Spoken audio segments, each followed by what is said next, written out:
यामिनी दळवी. नमस्कार. महाराष्ट्र बुलेटिनमध्ये तुम्हा सगळ्यांचं स्वागत. बुलेटिनच्या सुरुवातीला एक मोठी बातमी आहे. मराठी भाषेच्या समर्थनार्थ निघणाऱ्या मोर्चाच्या संदर्भातली. खरं तर हिंदी सक्तीच्या विरोधामध्ये ठाकरे बंधू हे एकत्र मोर्चा काढणार आहेत आणि हा एकच मोर्चा निघणार आहे. खासदार संजय राऊत यांनी या एकत्र मोर्चाच्या संदर्भातली घोषणा केली आहे. ठाकरे बंधूंचा एकत्र फोटो ट्विट करत एकाच मोर्चाची राऊतांनी ही घोषणा केली आहे. तर मोर्चाच्या निमित्ताने ठाकरे बंधू एकत्र येणार आहेत. 5 जुलैला दोन्ही ठाकरेंचा हा एकत्र मोर्चा असेल. या संदर्भात आता संदीप देशपांडे यांनी सुद्धा भाष्य केलंय.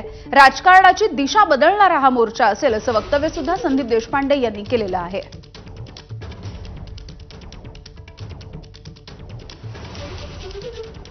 तर संयुक्त महाराष्ट्र 2.0 ची आठवण करून देणारा असा हा भव्य मोर्चा असेल असं संदीप देशपांडे यांनी म्हटलंय.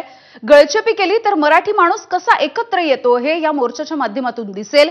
समजून न उमजणं ही सरकारची भूमिका आहे आणि ती अत्यंत चुकीची असल्याचं विधान सुद्धा संदीप देशपांडे यांनी केलेलं आहे. मला असं वाटतं हा जो 5 तारखेचा मोर्चा आहे हा महाराष्ट्राच्या राजकारणाची दिशा बदलणारा मोर्चा असेल.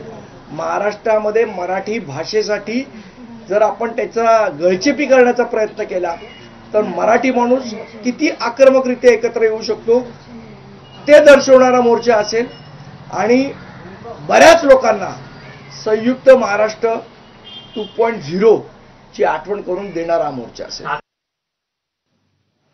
संजय राऊत यांनी देवेंद्र फडणवीस आणि अमित शहा यांना डिवचलंय.